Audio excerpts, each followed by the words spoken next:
আমাদের জীবনটা অনেকটা কিন্তু নৌকার মতন। যদি দুইজন পাল ধরে না টানেন তাহলেই নৌকাটা কিন্তু এগোবে না। ঠিক তেমনই স্বামী স্ত্রীর সম্পর্কেও কিন্তু দুজনের সমান চেষ্টার প্রয়োজন।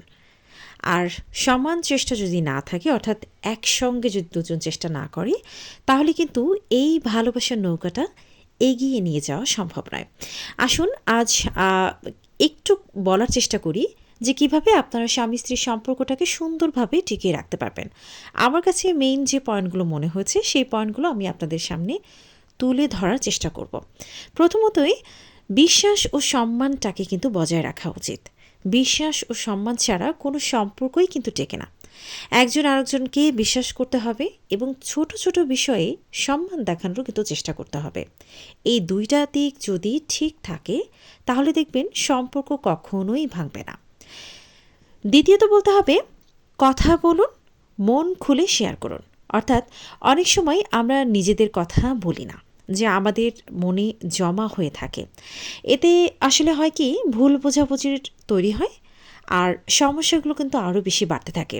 তাই কোনো সমস্যা যদি হয়ে থাকে তা কিন্তু একে অপরের সাথে খোলামেলাভাবে আলাপ করতে হবে। ও কী ভাবলো বা এটা কীভাবে নিবে, এই চিন্তা না করে প্রিয় মানুষটার সাথে মন খুলে কথা বলুন।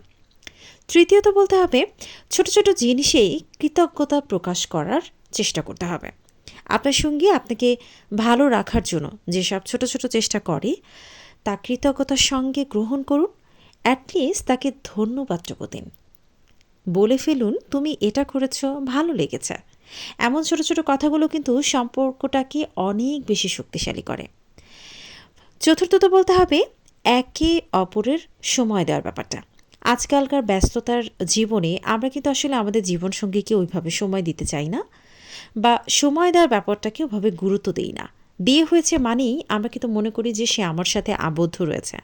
এটা কিন্তু ঠিক নয়। একসাথে কার্টুন দেখা, গল্প করা, মজার কিছু করা, ঘুরতে যাওয়া, এটা কিন্তু খুবই ইম্পর্ট্যান্ট। পঞ্চম যে বিষয়টা আছে, ভুলগুলোকে আমরা ক্ষমা করি না। সবাই ভুল করলে আমরা ক্ষমা করে দেই, কিন্তু প্রিয় মানুষটা যদি কোনোভাবে রাগ করে বা অভিমান করে, এটা কিন্তু আমরা ক্ষমার দৃষ্টিতে দেখতে পারি না।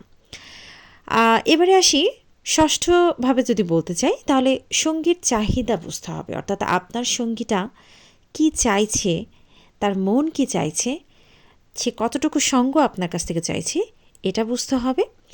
সমঝোতা করতে হবে।